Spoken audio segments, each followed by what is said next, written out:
আসসালামু আলাইকুম রহমতুল্লাহি ওয়া বারাকাতুহু।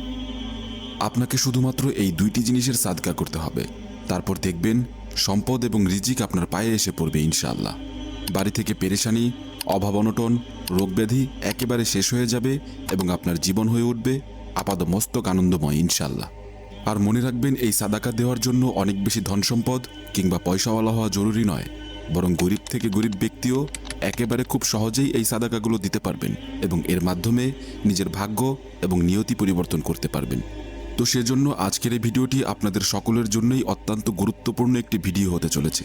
কাজেই আশা করি আপনারা পুরো ভিডিওটিকে একদম শেষ পর্যন্ত দেখবেন। তাহলে চলুন শুরু করা যাক। তো আজকের এই ভিডিওতে আমরা আপনাদেরকে ইসলামের শিক্ষা অনুসারে এমন দুইটি সাদাকা সম্বন্ধে জানাবো।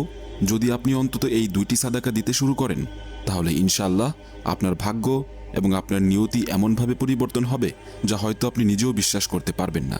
আপনার জীবন এবং ঘর থেকে দারিদ্রতা একেবারে শেষ হয়ে যাবে ইনশাআল্লাহ। মাত্র দুইটি সাদাকা জীবনের যে কোনো বিপদে আপদে আপনার সামনে ঢাল হিসেবে দাঁড়িয়ে থাকবে। কারণ সাদাকা হচ্ছে এমন একটা আমল যা আল্লাহ তাআলার নিকট অতি পছন্দের। এ বিষয়ে আল্লাহ তাআলা নিজেই পবিত্র কোরআনে বলছেন, তোমরা যা কিছু দান করো নিশ্চয়ই আল্লাহ তা জানেন।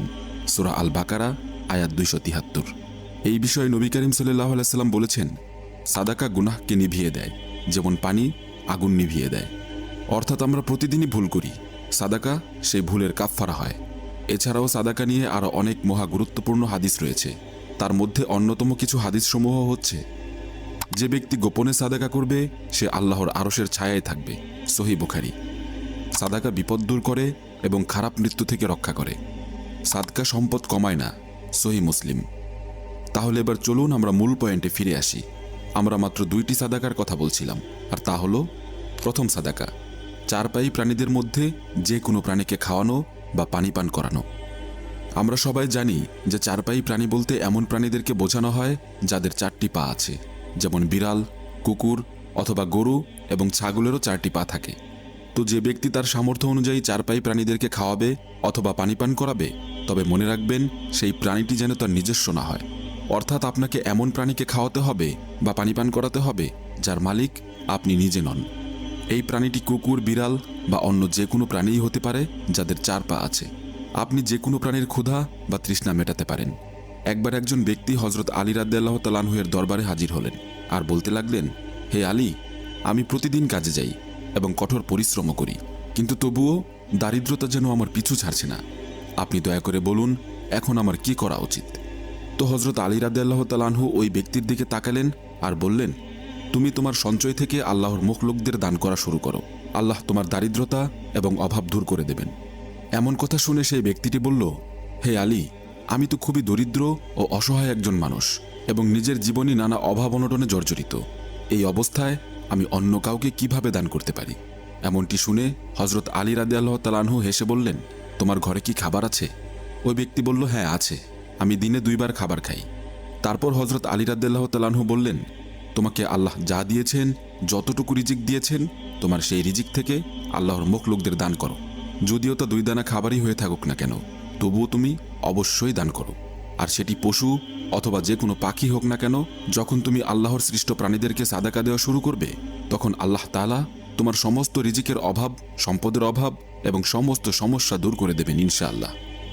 এই বিষয়ে পবিত্র কোরআনে আল্লাহ পাক বলেন, তোমরা যা কিছু আল্লাহর পথে ব্যয় করো, তিনি তার পরিবর্তে আরও উত্তম দান করেন। সূরা সাবা আয়াত 39। দ্বিতীয় সাদাকা, জুমার দিনে কোনো ক্ষুধার্ত ব্যক্তিকে খাবার খাওয়ানো। মনে রাখবেন, ক্ষুধার্ত ব্যক্তির ক্ষুধা মেটানো সবচেয়ে পুণ্যময় কাজগুলোর মধ্যে একটি। যদি কোনো ব্যক্তি তার কাজে সহজতা চান, অর্থাৎ যদি তিনি চান যে তার সব কাজ সহজতর হোক, তাহলে তার উচিত হবে যে সে যেন অন্যদেরকে তাদের কাজে সুবিধা করে দেয় বা অন্যদেরকে সাহায্য করে। এতে করে আল্লাহ তাআলা তার কাজেও সাহায্য করবেন এবং তার কাজকে সহজতর করে দেবেন ইনশাআল্লাহ। এতে করে তার সেই কাজের সাথে সম্পর্কিত সকল ধরনের সমস্যা ও অসুবিধা দূর হয়ে যাবে ইনশাআল্লাহ। সেজন্য আপনি যদি চান যে আপনার রিজিক সম্পর্কিত সমস্ত সমস্যা, আপনার সমস্ত পেরেশানির অবসান ঘটুক, আর কোনো প্রকারের রিজিকের অভাব আপনার কাছে না আসুক এবং আপনার বাড়িতে আপনার প্রয়োজনের চেয়েও বেশি সম্পদ এবং অর্থ আসতে শুরু করুক, অথবা সহজ কথায় বললে বৃষ্টির মতো আপনার বাড়িতে অর্থ এবং সম্পদের বৃষ্টি শুরু হোক, তাহলে আপনি আজ এখন থেকেই এই কাজটি করা শুরু করে দিন। মানে চেষ্টা করুন জুমার দিনে কোনো ক্ষুধার্ত ব্যক্তিকে খাবার খাওয়ানোর, এবং এটা শুধু জুমার দিন না, বরং জীবনের প্রতিটা দিনই চেষ্টা করুন ক্ষুধার্তকে খাবার খাওয়ানোর। কারণ ইসলামে ক্ষুধার্তকে খাবার খাওয়ানো যে কতটা ফজিলতপূর্ণ কাজ তা হয়তো আপনি ভাবতেই পারবেন না। এই বিষয়ে আল্লাহ পাক পবিত্র কোরআনে বলেন, তোমরা কখনোই প্রকৃত পুণ্য অর্জন করতে পারবে না যতক্ষণ না তোমরা তোমাদের প্রিয় বস্তু থেকে দান করো। সূরা আলে ইমরান আয়াত 92। অর্থাৎ যেটা আপনার নিজের খেতে ভালো লাগে সেটা দান করাই আসল ইখলাস। অন্য এক আয়াতে আল্লাহ আরও বলেন, তারা আল্লাহর ভালোবাসার কারণে মিসকিন, ইয়াতিম ও বন্দীদেরকে খাবার খাওয়ায়। সূরা ইনসান আয়াত 8। অর্থাৎ খাবার খাওয়ানো শুধু দয়া নয়, এটা জান্নাতীদের আলামত। অন্য এক আয়াতে আল্লাহ তাআলা আরও বলেছেন, তোমরা কি তাকে অর্থাৎ ক্ষুধার্তকে খাবার খাওয়াতে উৎসাহিত করনি? সূরা মাউন আয়াত 3। ক্ষুধার্তকে খাবার খাওয়ানোর ব্যাপারে নবী করিম সাল্লাল্লাহু আলাইহি সাল্লামের বেশ কিছু গুরুত্বপূর্ণ হাদিস রয়েছে। যেমন নবী সাল্লাল্লাহু আলাইহি সাল্লাম এক হাদিসে বলেছেন, হে মানুষ, তোমরা সালাম ছড়াও, ক্ষুধার্তকে খাবার খাওয়াও, রাতে মানুষ ঘুমালে নামাজ পড়ো, তাহলে তোমরা শান্তিতে জান্নাতে প্রবেশ করবে। তিরমিজি। নবী সাল্লাল্লাহু আলাইহি সাল্লাম বলেন, আল্লাহ বলবেন, হে আদম সন্তান, আমি ক্ষুধার্ত ছিলাম কিন্তু তুমি আমাকে খাবার দাওনি। সহিহ মুসলিম। এই হাদিসটি নিয়ে একবার একটু ঠান্ডা মাথায় ভাবুন প্রিয় ভাই ও বোনেরা, কিয়ামতের দিন আল্লাহ যদি নিজেই এই অভিযোগ করেন, তাহলে আমার আপনার অবস্থা ঠিক কি হতে পারে সেদিন? এই জন্যই নবী সাল্লাল্লাহু আলাইহি সাল্লাম আমাদেরকে সতর্ক করে বলছেন, আগুন থেকে বাঁচো যদি একটি খেজুরের অর্ধেক দান করেও হয়। সহিহ বুখারী ও মুসলিম। নবী সাল্লাল্লাহু আলাইহি সাল্লাম আরও বলছেন, আল্লাহর কাছে সবচেয়ে প্রিয় আমল হলো একজন মুসলমানের ক্ষুধা দূর করা। যে ব্যক্তি নিজে পেট ভরে খায় আর তার পাশের মানুষ ক্ষুধার্ত থাকে, সে পরিপূর্ণ মুমিন নয়।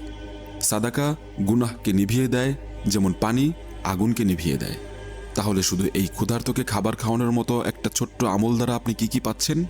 আপনি পাচ্ছেন জান্নাতের চাবি, দোয়া কবুলের মাধ্যম, রিজিক বৃদ্ধির রাস্তা এবং আল্লাহর ভালোবাসা পাওয়ার সুপথ। কাজেই আল্লাহ আমাদের সকলকে বেশি বেশি দান সাদাকা করার তৌফিক দিন এবং যথাসম্ভব ক্ষুধার্তকে খাবার খাওয়ানোর তৌফিক দিন। আমিন।